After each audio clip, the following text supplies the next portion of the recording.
예, 아는 분들도 계시고 처음 뵙는 분들도 계세요.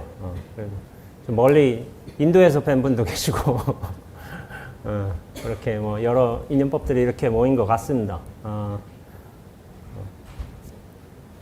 원래 이제 가나선에 이제 관심이 많으셔서 이렇게 오셨을 수도 있고 아니면 이제 저와 이런 왕래를 하다가 이렇게 오시는 분들도 계시는 것 같아요.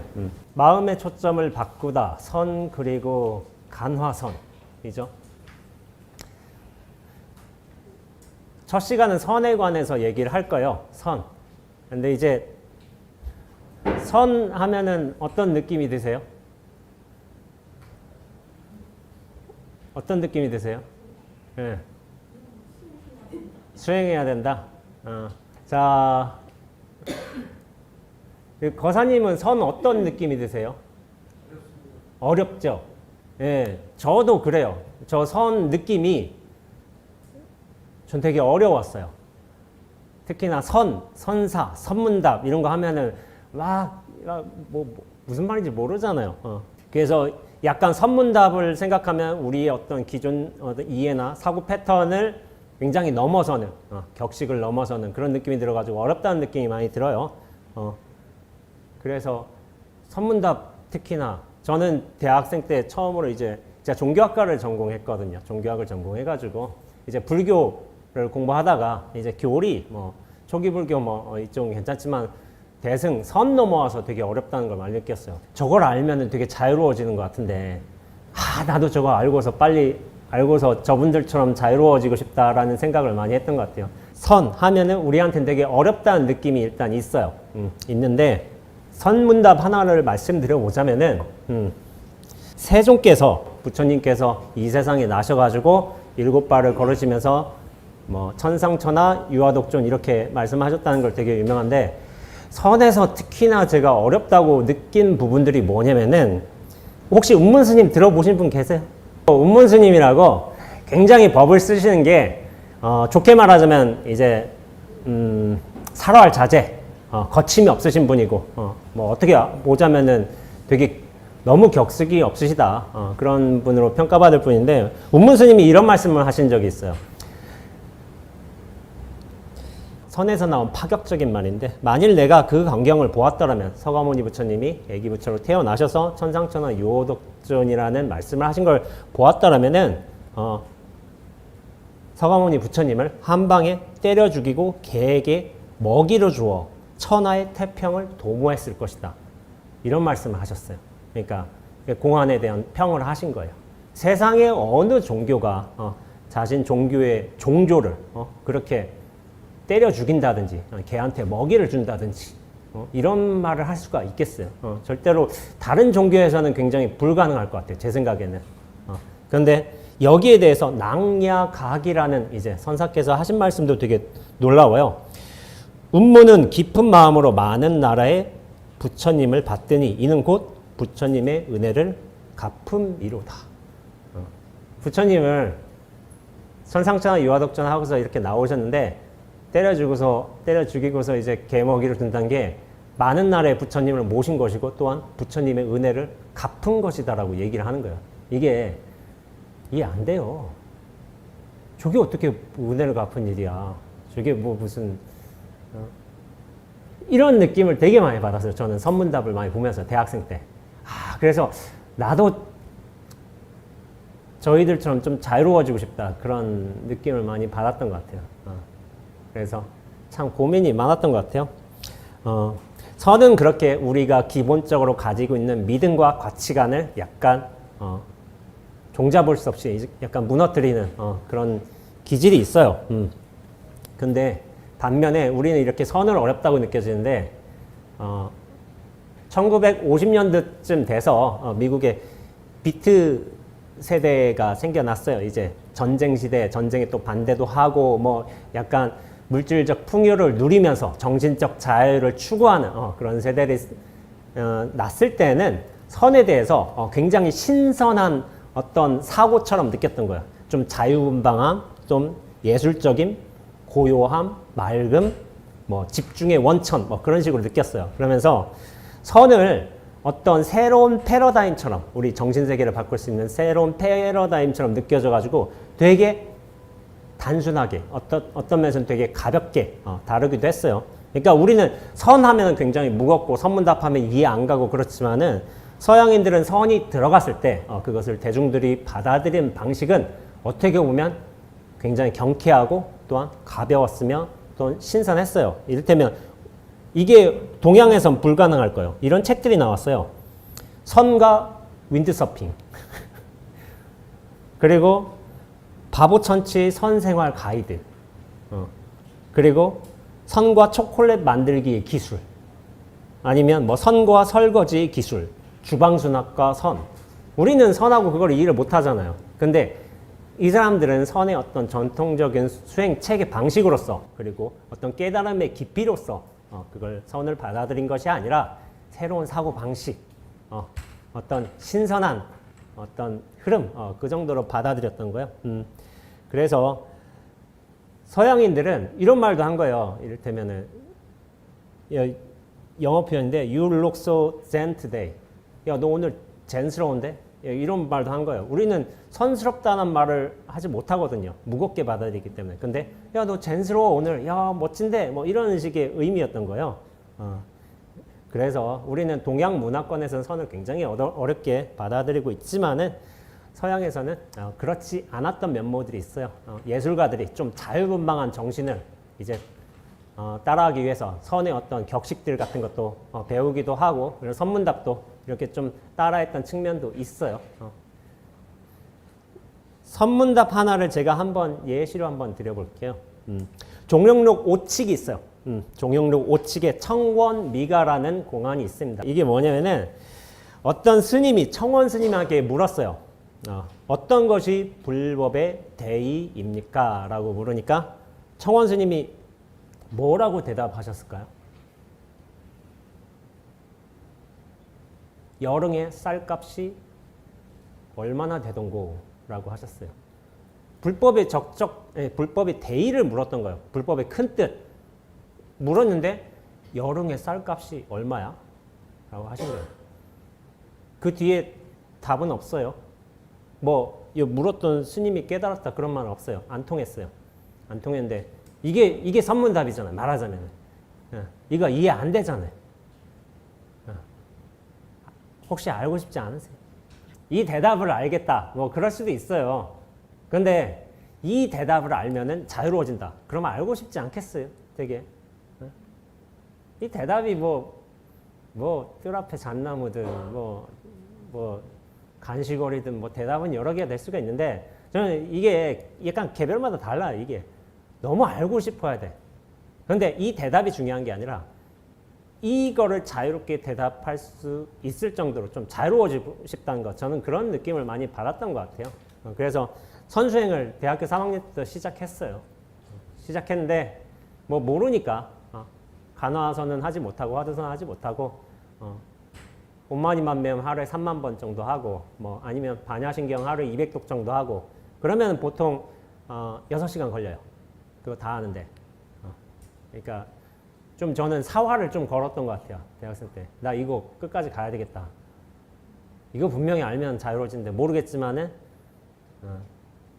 졸업하고 나 출가한다.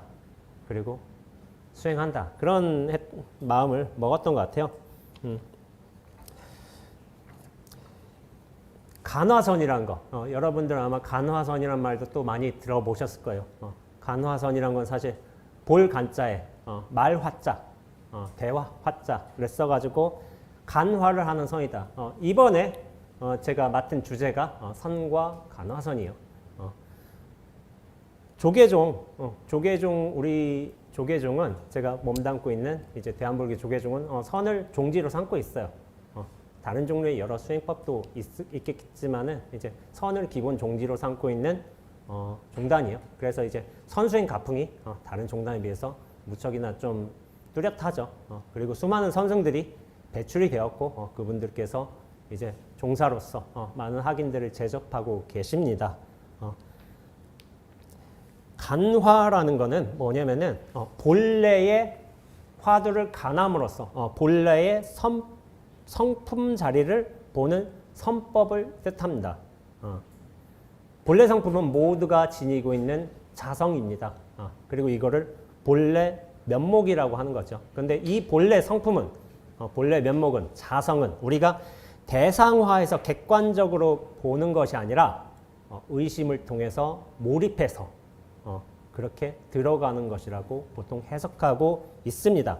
그래서 간화라는 것은 주관과 객관을 근거로 해서 생각의 길이 끊어짐으로써 본래의 성품 자리가 드러나게끔 하는 수행의 방식을 뜻해요. 근데 주객의 프레임이 깨지는 거예요. 주객. 분명히 내가 있잖아요. 여기 이렇게 뭐 말도 하고 있고 이렇게 펜도 이렇게 움직이고 있고 그리고 뭐 이런저런 뭐 표정도 짓고 있고 이렇게 하고 있는데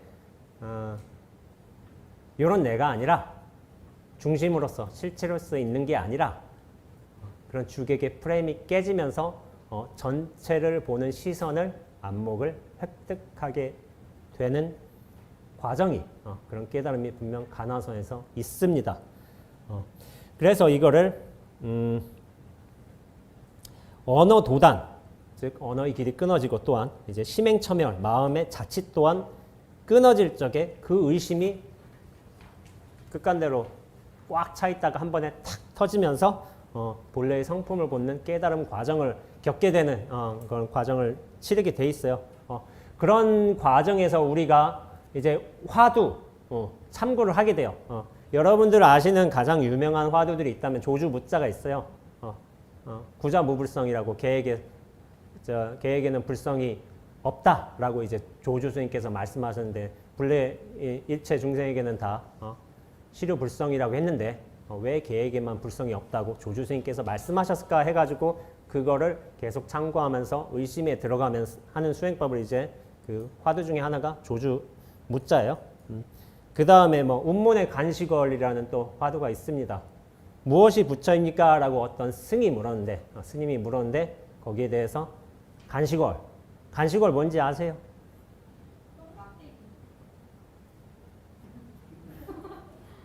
간시걸 말은 똥막대기예요. 똥막대기다라고 하신 거예요. 운문스님 파격적이에요. 다 그래요 거의 보면은. 근데 저는 운문스님 좋아해요. 개인적으로. 시원시원하셔서. 그 다음에 조주스님, 조사설의 한 학인이 물었어요. 조사께서 서쪽에서 온 뜻이 무엇입니까? 라고 하니까 정전백수자, 뜰 앞에 잣나무다 라고 하셨어요. 근데 이거 약간 좀 짐작하시는 분 계세요? 왜 저런 말을 하는지?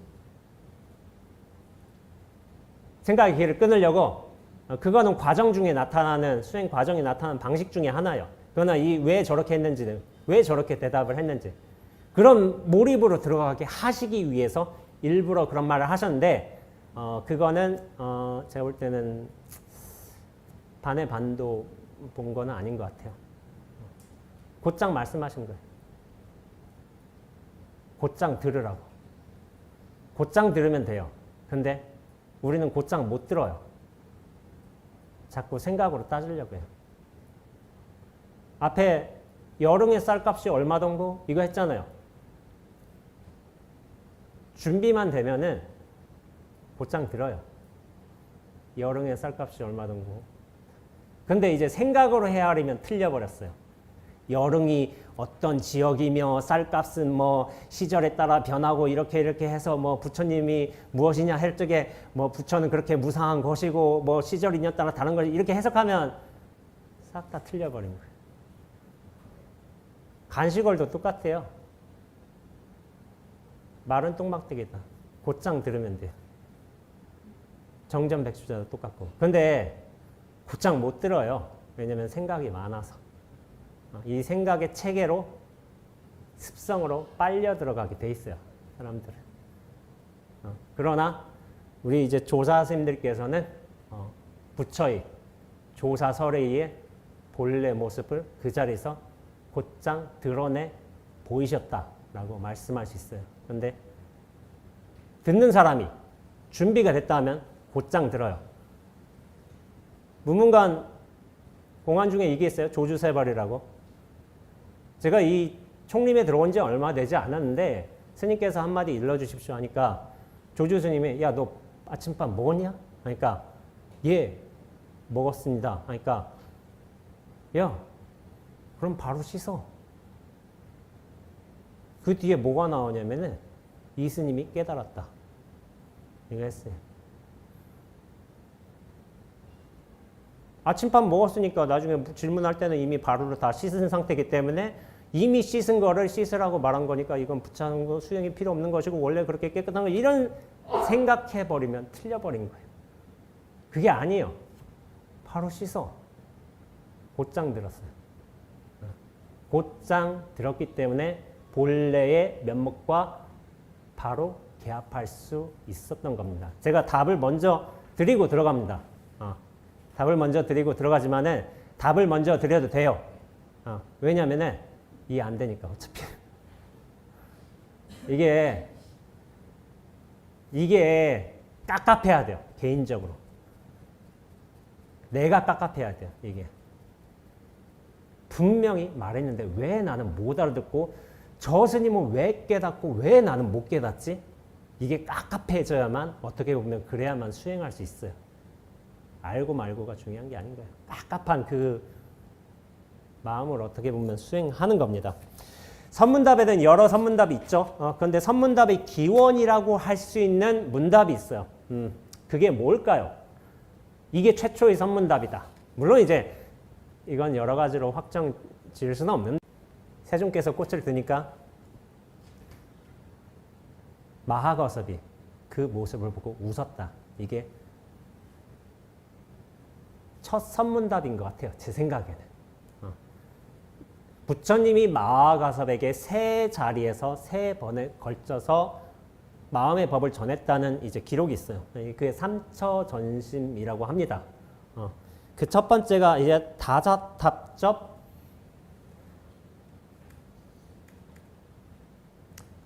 다자탑전 분반자라고 해요.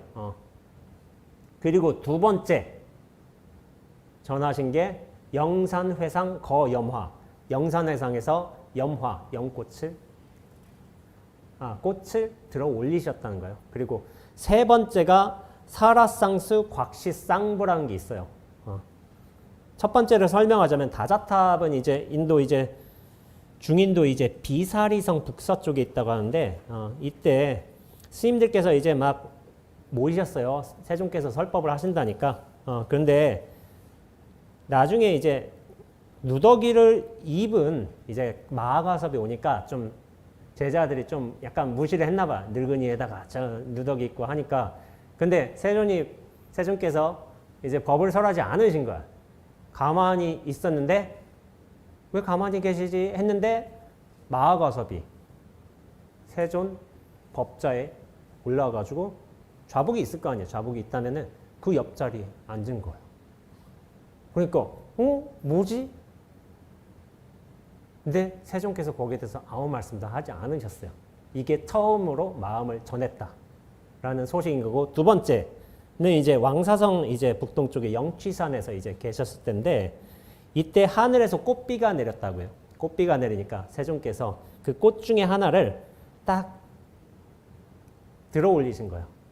그러니까 대중들이 모여가지고 아니 저 뭐지? 왜 부처님께서 법문 안 하시고 꽃을 이렇게 들어 보이시지? 라고 했는데 유일하게 마하가섭 혼자서만 그 모습을 보고 빙그레 웃었다. 그래서 그 두 번째로 마음을 전하셨다는 게 있고, 세 번째는 부처님께서 이제 열반에 드셨죠. 그러니까 그 숲이 하얗게 변하고 다비를 하려고 했는데 불이 안 붙는 거예요. 왜냐하면 상수제자인 마하가섭이 아직 도착하지 않아서. 그러니까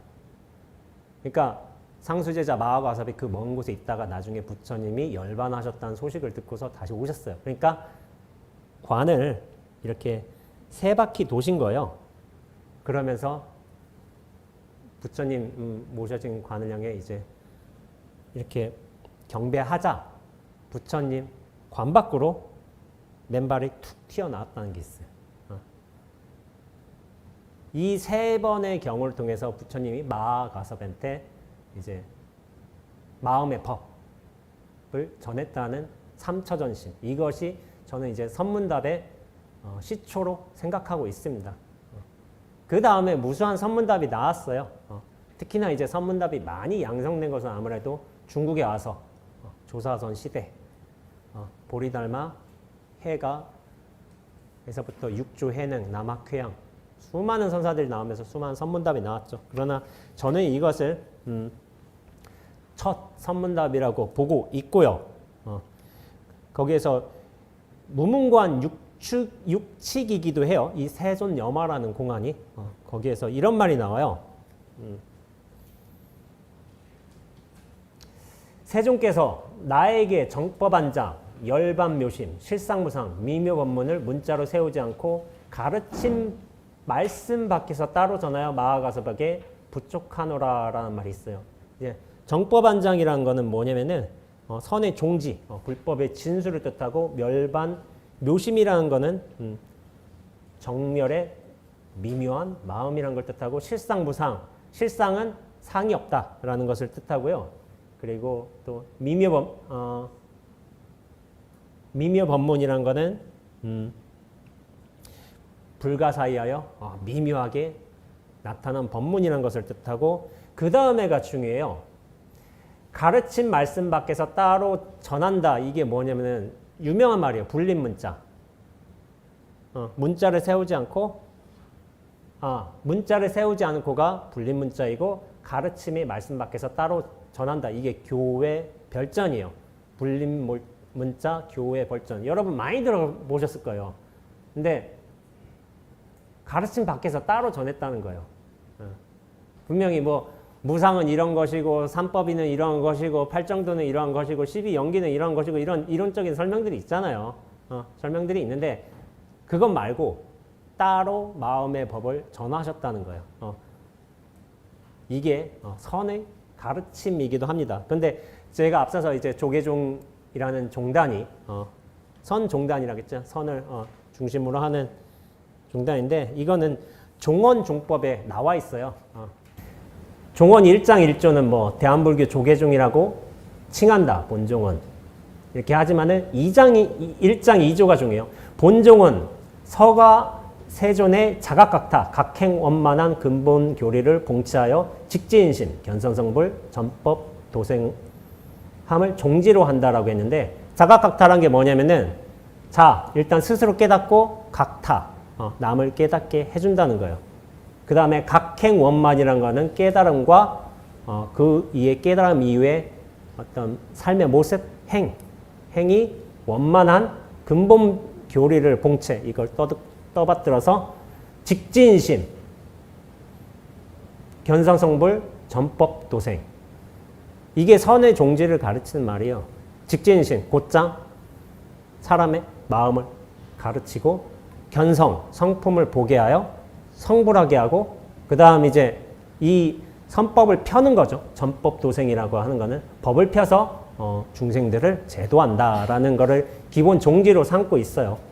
삼고 있고 그 다음에 이런 기본 종지를 받들 수 있는 우리가 배울 수 있는 가르침의 기본 요소가 뭐냐면은 소위경전을 삼게 되는데 소위경전은 이제 금강경 이게 선의 핵심을 담은 이 경전이에요. 제가 볼 때 금강경을 정말 이해한다. 정말 잘 이해한다. 그러면은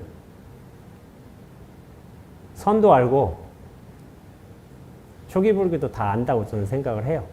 개인적으로. 전등법어. 전등법어는 여러 가지인데 이제 선어록, 수많은 선어록들을 이제 기본으로 삼는다. 이렇게 생각하시면 됩니다. 자, 선의 5가지 특징인데 즉심시불, 직지인심, 견성성불, 도불용수, 언하도노. 이거 다 들어보셨어요? 즉심시불. 마음 그대로 부처다라는 뜻이에요. 마음을 곧장 보게 하여서 부처다를 뭐라고 했냐면 깨닫게 한다. 그렇게 해석해도 돼요. 마음 그대로 부처다 해도 되고 마음을 곧장 보게 하여 깨닫게 한다라는 걸로 해석해도 되는데 즉심시불은 황벽희운 선사께서 하신 말씀을 제가 한번 인용해 볼게요. 바로 이 본래 깨끗한 마음은 중생, 부처, 세계, 산하, 모양 있는 것, 모양 없는 것 등 온 우주와 더불어 온전히 평등하여 너와 나라는 분별된 모습이 없다. 이 본래 깨끗한 마음은 늘 스스로 두루밟고 빠짐없이 비추고 있다. 세상 사람들이 깨닫지 못하는 것은 다만 보고 듣고 느끼고 아는 것을 마음이라고 알기 때문이다. 보고 듣고 느끼고 아는 것에 뒤덮인 까닭에 밝은 본바탕을 보지 못한다. 보고 듣고 느끼는 거 괜찮아요. 괜찮은데 그 맑은 바탕이 있어요. 그걸 알아야지만 제대로 보고 제대로 듣고 제대로 느끼고 제대로 아는 거예요. 그걸 알아야 돼요. 이걸. 곧장 들었다는 말 있잖아요. 아까 제가 곧장 듣는다고 했잖아요. 곧장은 그 바탕으로서 안다는 거예요. 바탕으로서 들었다고. 근데 왜 안 되냐면 내가 들으면 틀려요.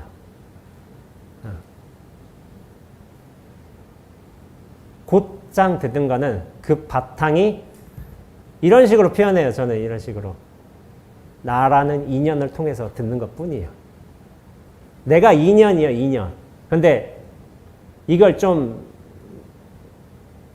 받아들이기가 힘들 수도 있어요. 내가 인연이라는 이 사실이. 이게 에고는, 아상은 되게 싫어요. 내가 인연 따라 생겨난 이런 존재라는 거를. 나는 철저한 중심에 있어야 되고 모든 거를 판단할 수 있는 왕좌에 있어야 되고 그 모든 실체로서 있어야 되는데 나 또한 인연이란 거예요. 이걸 절대로 못 받아들여요. 그래서 이 전체의 안목으로 들어가지 못합니다. 단지 곧장 마음이 없기만 하면 본바탕이 저절로 드러나게 된다. 이 마음이란 건 뭐냐면은 이게 식정이라는 거예요. 분별해서 아는 암. 그런 걸 식정이라는데 식정이 없기만 하면은 본바탕은 원래 있는 거예요. 마치 태양이 허공에 떠서 사방팔방을 두루 비춤에 막힘이 전혀 없는 것과 같다. 황벽희윤 선생님인데 아마 전신법유에서 나왔을 것 같아요. 근데 본바탕 두루 비침에 막힘이 전혀 없다. 이거를 제가 사실은 오래전부터 똑같은 말로 해왔습니다. 눈앞이라고. 눈앞.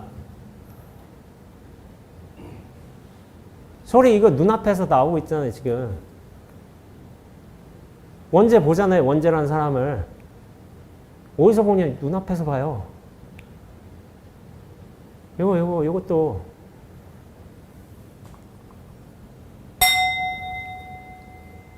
싱잉볼 있는데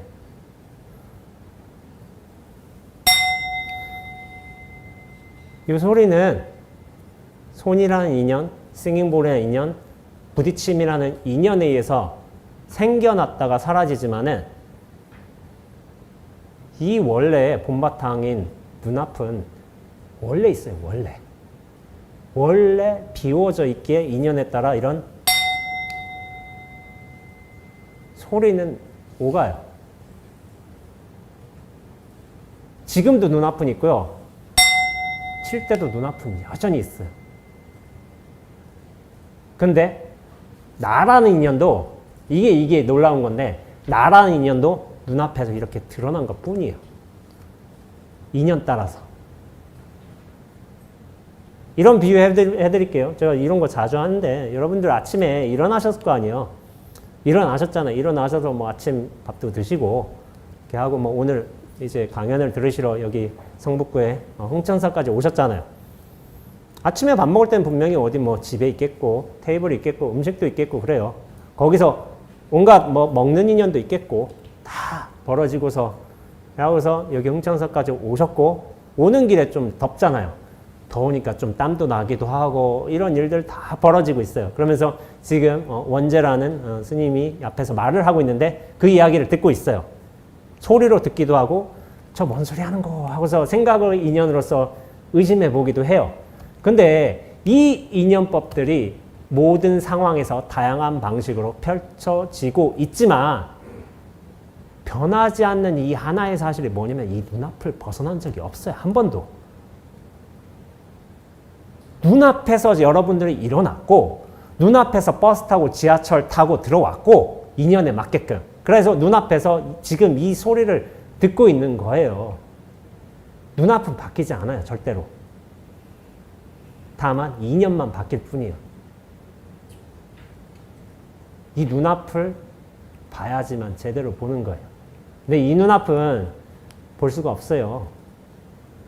그래서 눈앞은 앞도 뒤도 없다고 하는 것이고 눈으로도 볼 수 없고 이 텅 빈 전체, 환히 열린 전체라고 제가 설명을 해드립니다. 눈앞을 볼 수 있는 유일한 방법은 있어요.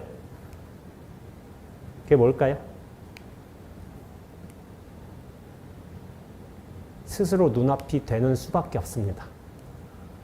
그러면은 눈앞을 봅니다. 볼 수 없는 걸 봐야지만 그게 진짜예요. 될 수 없는 것이 돼야만 진짜이고.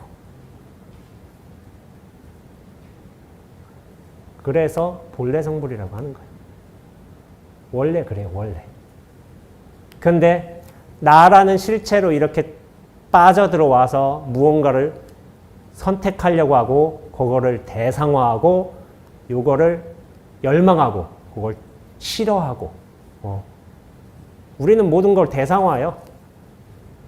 존재도 대상화되는 것이고 소리도 대상화되는 것이고 근데 텅 빈 자성에서 맑게 보면 그게 사실 지혜인데 전식득지라는 말이 있어요. 유식학에서. 식을 바꿔서. 우리가 실체를 가지고 보는 거는 모든 걸 식으로 대하는 거예요. 분별, 망상으로 대하는 거지만은 식을 바꿔서 지혜를 얻는다. 근데 나중에 그것이 지혜로 변해요. 보고 듣고 맛보는 그것 하나하나가 그대로 지혜로 변하게 되는데 다만 달라지는 게 하나 있어요. 뭐가 있냐면은 식이 될 때는 내가 보는 거예요. 내가 듣고 내가 마시고 내가 취하고 내가 사고하고 근데 지혜가 될 때는 전체가 보는 거예요. 전체가. 나도 여전히 있는데 근데 내가 통로나 인연으로서 있어요. 시선이 나에게 있다가 이 전체로 확장되면은 나 또한 하나의 인연이 돼버려요. 그러면서 두루 변조, 넓게 보는 거예요. 그런 과정이 분명히 있습니다. 나중에 수행담, 깨달은 선사들의 수행담이라든지 제가 여러분들의 사례를 제시할 거예요. 수행 안 했던 분도 깨달을 수 있어요. 왜냐하면은 왜 그럴까요? 수행 안 하는 사람이 왜 깨달을까? 본래 이렇기 때문에. 근데 우리가 자꾸 착각하는 거야.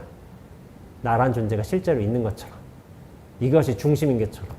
이 착각만 벗어나면 본래 있는, 아까 전에 태양 있잖아요. 구름만 거치면은 원래 태양은 그대로 드러나게 돼 있어요. 원래 있어요, 원래. 다만 구름만 걷어낼 뿐이지. 그런 착각만 걷어낼 뿐이에요. 즉심시불. 마음으로서 드러나는 이 모든 일이 사실 깨달음의 일이에요. 이거 나중에 제가 반복할 건데 다른 식으로. 두 번째, 직진심. 분별을 떠나 곧장 마음을 가리킨다라고 했죠. 가리킬 마음이 따로 있는 게 아니라 분별이 통하지 않기에 직지라고 한다. 이 눈앞을 어떻게 가르쳐요? 이거 못 가르쳐요, 절대로. 가르친다고 해도 이 눈앞에서 드러나는 일이지 눈앞은 절대로 가리킬 수가 없어요, 이 전체는. 임재는 이 마음을 두고 지금 눈앞에서 법을 듣는 사람. 눈앞이 또렷한 것. 지금 눈앞에서 홀로 밝고 뚜렷하게 듣는 자. 눈앞에 드러나 작용하는 등등해서 지금 바로 곧장 눈앞을 같은 의미로 사용하고 있습니다. 임재 스님이. 근데 내가 들으려면 어긋나요, 자꾸. 눈앞이 들어야지. 근데 왜 내가 눈앞을 못 보냐면은 내가 눈앞을 보려고 해도 못 봐요. 전체를 보려고 해도. 그게 방향성이 안 맞아서 그래요. 방향성은 오직 눈앞이 나를 볼 뿐입니다. 나는 눈앞을 못 봐요. 절대로. 눈앞으로서 내가 드러날 뿐이에요. 그 방향만 오라요. 근데 우리는 나라는 존재를 이렇게 실체화해서 중심 삼아가지고 자꾸 뭐를 보려고 한단 말이야. 근데 나라는 존재가 생겼다는 것은 자타처럼 다른 대상, 분별이 이분법이 일어났다는 거야. 근데 이 전체는 이분이 없어요. 이 전체에 어떻게 이분이 있어요? 인연 따라 드러남만 있어요. 그걸 진공묘유라고 해요. 진공인데 묘한 인연 따라 드러나는 것만 있어요. 자, 견성성불. 모습이 아닌 불의의 법성을 보아 부처를 이룬다. 세 번째죠. 도를 배우는 사람이라면 모든 선한 생각, 악한 생각을 응당 모두 없애야 된다. 이름 붙일 만한 이름이 없지만 자성을 일러 둘이 없는 성품이라고 하니 이것이 바로 진실한 자성이다. 육조 해능 스님의 육조 단경에 나온 말이에요.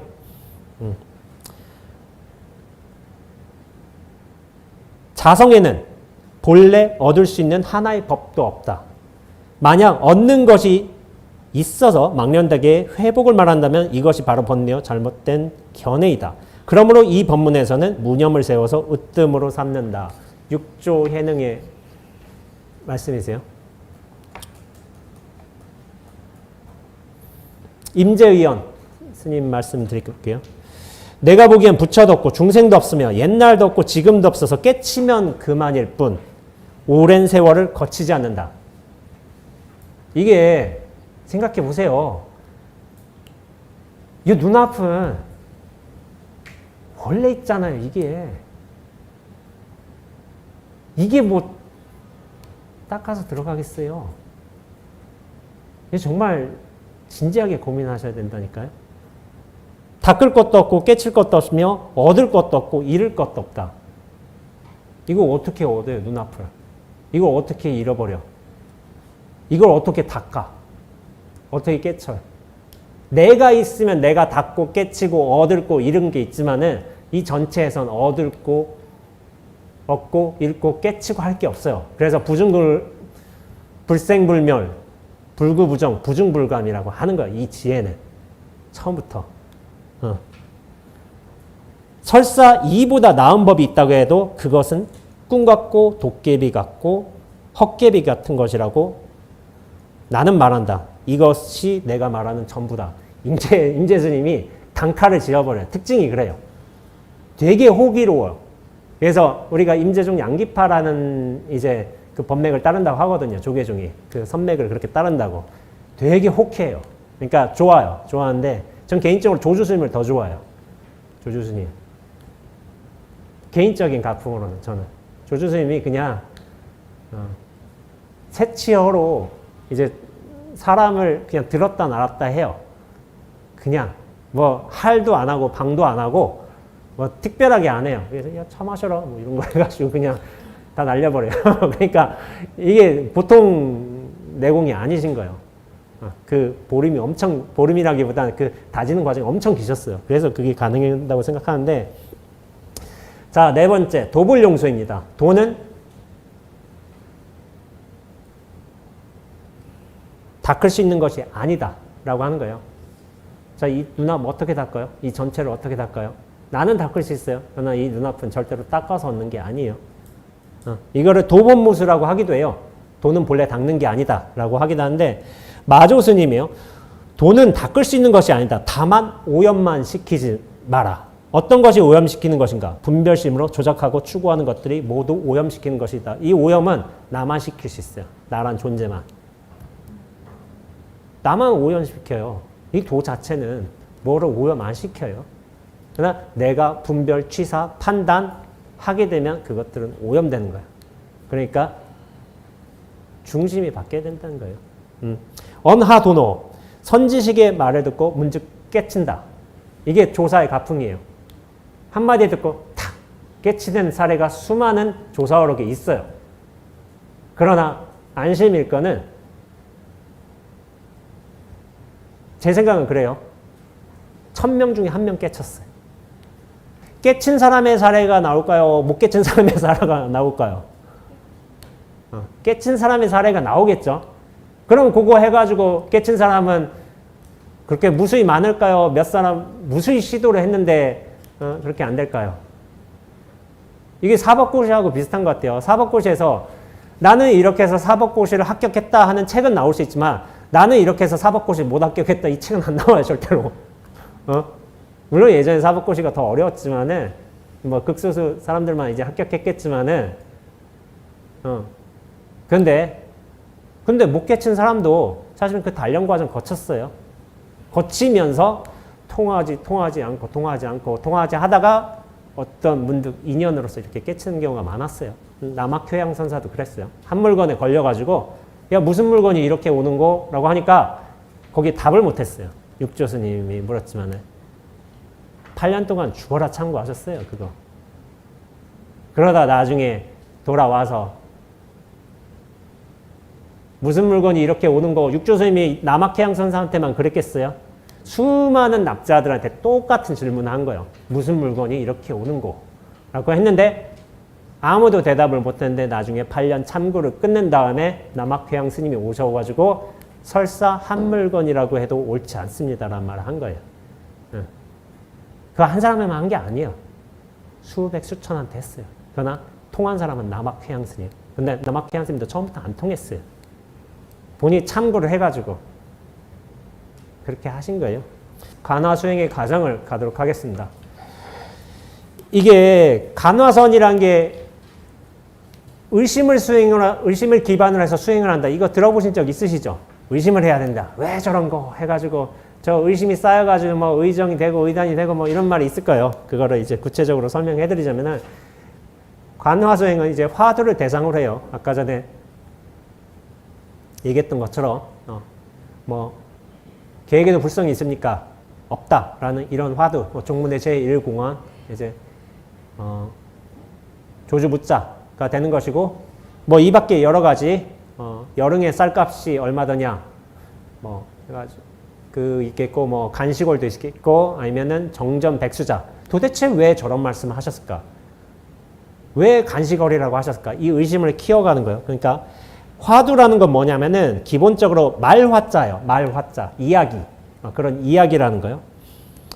근데 이제 이것에 대한 해석으로서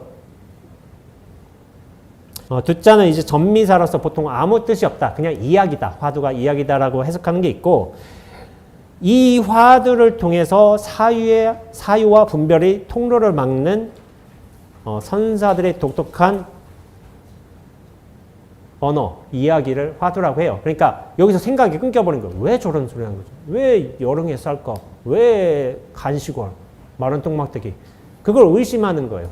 그 이야기를. 의심하는 건데 이것이 일상적인 생각으로는 어떤 정상적인 사고로서는 파악될 수가 없죠. 그래서 어떤 상식으로서는 파악되지가 않고 격을 벗어났다고 해요. 이제 격이에요. 격의 도리라고 하는 것도 있어요. 근데 이 두자를 어조사 두자인데 원래는 이 두자를 약간 전미사로 쓰지도 않고 그냥 말머리라고 쓰는 경우가 있어요. 그 이야기가 나오기 이전에 소식을 알라. 이 이야기가 펼쳐지기 전에 소식을 알라 해가지고 어조사 앞의 뜻, 이야기의 앞 이런 식으로 해석하는 경우도 있습니다.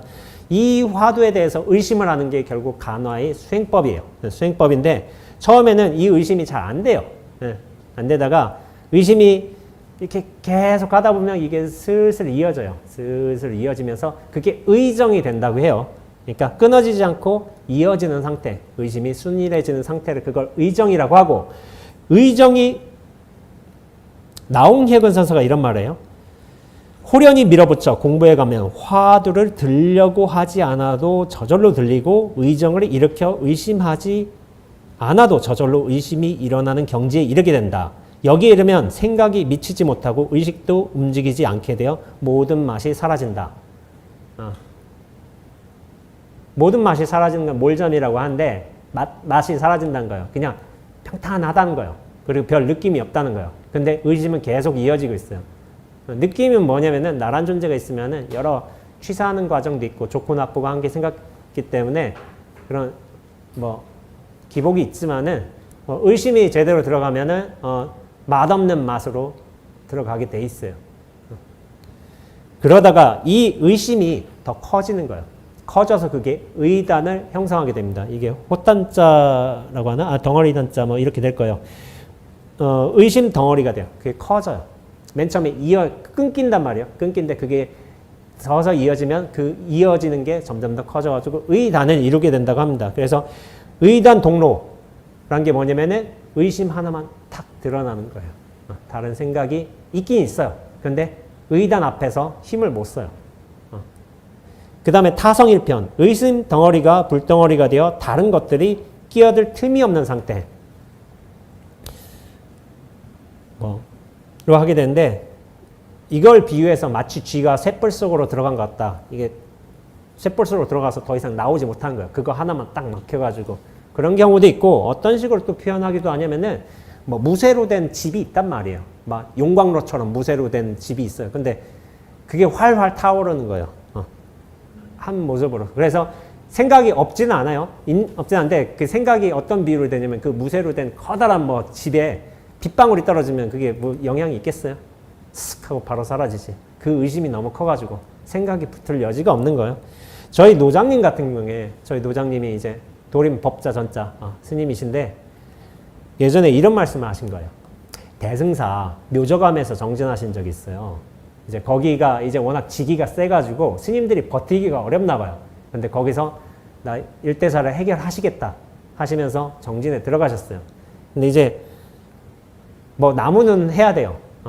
뗄감 떼서 해야 되고. 근데 밥은 잘 차려 먹지 않으시고 그냥 밥을 한 5대를 한 거예요. 정진하다가 배고프면 먹는 거예요.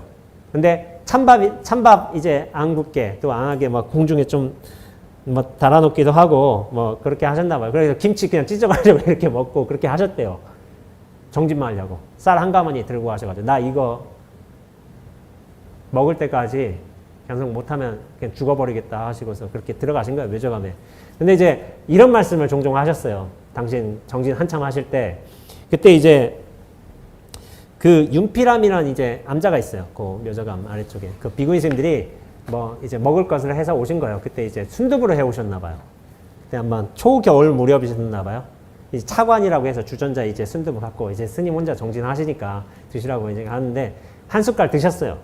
그 다음에 딱 보니까 정진하다가 순두부 있었지 하고서 다시 먹으려고 한 거예요. 뚜껑을 딱 열었는데 곰팡이가 쓸어있는 거예요. 이제 그 얘기를 자주 하셨어요. 초겨울에 곰팡이 쓰려고 하는 참 11월, 12월 이때 좀 힘들잖아요. 몇 날 며칠 지나간지 모르신 거예요. 의심 하나로 꽉 차 있어가지고. 생각 분별 작용이 있긴 한데 그게 미치지 못한 거예요.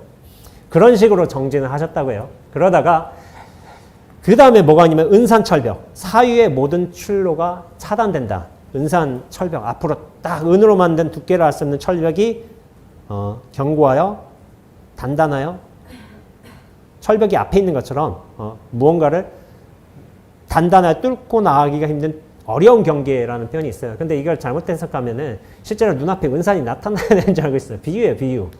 더 이상 사유가 힘을 못 쓴다. 꽉 막혀가지고 그 정도가 심해진 거예요. 정도가 심해져가지고 그러다가 이 은산철벽의 상태가 지속되다가 화두타파가 언제 일어나면 기연이 뭐냐면은 특별한 인연이라는 거예요. 특별한 인연.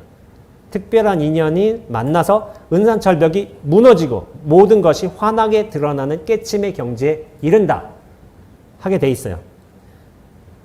이때 마치 장님이 눈을 뜨는 것과 같고 100년, 1000년 동안 막혀있던 체증이 한 번에 내려갔고 짊어지고 있던 물통의 밑바닥에 탁 빠져버리는 것 같다라고 이제 표현하시는 분들이 있어요. 선사들께서 이런 말씀을 하셨어요. 대스님이 이 깨달음의 순간에 이런 표현을 하셨어요. 문득 헤아림이 미치지 못하는 곳에서 이 한 생각이 부서진다면 곧 삼세를 깨닫는 곳입니다. 라고 하셨고 그대들이 진실하게 공부하려 한다면 다만 모든 것을 놓아버리고 마치 완전히 죽은 사람처럼 아무것도 알지 못하고 생각이 힘을 못 쓰니까 아무것도 이해하지 못해야 한다. 알지도 이해하지도 못하는 곳에서 문득 이 한 생각이 부서진다는 거예요. 은산이 꽉 찬데 그게 나중에 팍 깨져버려요. 이 한 생각이 부서지게 되면 부처님도 그대들을 어찌하지 못할 것이다 라고 했어요. 아니 부처님이라면 그 깨달음의 모든 우리 종조이고 깨달음의 최고 표상이고 한데 부처님도 어찌 하지 못한다는 게 이게 무슨 말인지 이해가 가세요? 부처님은 최고잖아요. 깨달음의 최고봉인데 부처님이 어찌 하지 못해? 왜? 부처님도요 드러나셨어요. 드러나셨기 때문에 어쩔 수가 없는 거예요. 이 화두타파하면 깨닫는다. 그쵸? 화두타파하면 깨닫는데 근데 깨닫는데 반드시 필요한 게 있습니다. 뭐가 필요할까요? 발심. 내 마음 준비 필요해요. 이 발심에 대해서 얘기를 하고 첫 시간 마치도록 하겠습니다. 이 발심이 중요해요. 정진을 하는 데 있어서, 공부하는 데 있어서. 이걸 어떻게 설명하냐면은 생사의 고통을 뛰어넘어 근원적인 자유를 실현하겠다는 간절한 염원, 이걸 발심이라고 하기도 하고, 세속적 가치, 허망함과 부질없음을 자각하고 그것에 대한 사무친 무상감이 일어나야 한다. 발보리심, 내가 이 지혜를 반드시 얻고야 말겠다. 이 생사의 문제를 해결하고야 말겠다. 부처님과 같은 깨달음의 언덕에 도달하겠다. 이것이 발심이에요. 자기의 이제 본래 면목을 찾고자 하는 간절한 열망이 있어야 된다는 거예요. 그래야 정진해요. 선지식들은 다 이런 열망을 가지고 정진하셨어요. 부처님 같은 경우에는 사문유관이라고 해요. 동쪽, 남쪽, 서쪽, 북쪽 하면서 생노병사, 부처님 자신은 살아있는 사람이죠. 노병사, 동쪽에서 늙어간 사람 본 것이고 남쪽에서 병들어 아픈 사람을 본 것이고 서쪽에서 죽은 사람을 본 것이고 북쪽에서 누굴 봤을까요? 북문에서 바람은 수행자를 봤어요. 근데 그 얼굴이 환희심에 넘쳐 있다는 거야. 뭔가 자신 있어 보이고, 그래서 나도 수행해야 되겠다. 저 생사 일대사의 문제를 해결하는 길로 가야 되겠다. 그런 발심을 하셨어요. 노병사를 보면서. 이런 발심의 계기가 여러 가지요. 고려시대 나홍선사하고 조선시대 함어스님 같은 경우에는 친구가 죽었어요. 옆에 죽은 사람 보니까 나 이거 죽음의 문제 해결해야 되겠다. 생사의 문제. 그런 마음이 드셨어요. 경허스님 같은 경우도 이 죽음의 문제가 되게 컸어요. 어떤 마을에 가셨는데 전염병이 온 거예요. 사람들이 다 죽어나가고 있는 거예요. 당신께서는 강사였어요. 경전에 대한, 어록에 대한 연구를 참 철두철미하게 하신 분이었는데 내가 아무리 지식을 가지고 있다고 해도 이게 죽음 앞에서는 아무런 소용이 없는 거예요. 그러니까 거기서 발심해서 수행하셨어요. 정강스님 같은 경우도 인천 용화사의 이제 송담 스님의 이제 은사 되시는 분이세요. 정강스님도 도반이 밥 먹고서 병 걸려가지고 죽는 모습을 봤어요. 그 당시에 이제 당신께서 이제 수행하실 때는 공양 한번 제대로 거하게 먹는 경우가 되게 없었나 봐요. 그랬을 거예요. 당시에 30년, 20년 이쯤 되면은 밥 먹는 게 사실 우리가 먹기가 쉽지가 않잖아요. 근데 복룡삼이가 이제 너무 먹다가 병에 걸려 죽는 모습 보고서 생사의 문제 이거 해결해야 되겠다. 절실하게 발심을 한 거예요. 그러니까 어떻게 하셨냐면은 이거 빨리 끝내야 되겠다. 이 공부. 힘을 빡 주면서 뭐라고 해야 되지? 좌선도 하고 힘도 주고 하니까 힘을 억지로 주니까 피가 머리에 쏠려버린 거예요. 그래서 머리에서 정수리에서 피가 나셨다고 해요. 피가 났고 엉덩이는 썩은 거예요. 꼭 진물 나오고. 그래서 이제 쇠약해질 대로 쇠약하면서도 이거 다 끝내겠다고. 바로 끝내겠다고. 이거를 이제 그래서 이때 수자 스님들이 설산, 고행의 수자라고 이렇게 너무 이제 얼굴은 빨갛고 피도 나오고 몸 상태가 말이 아니니까.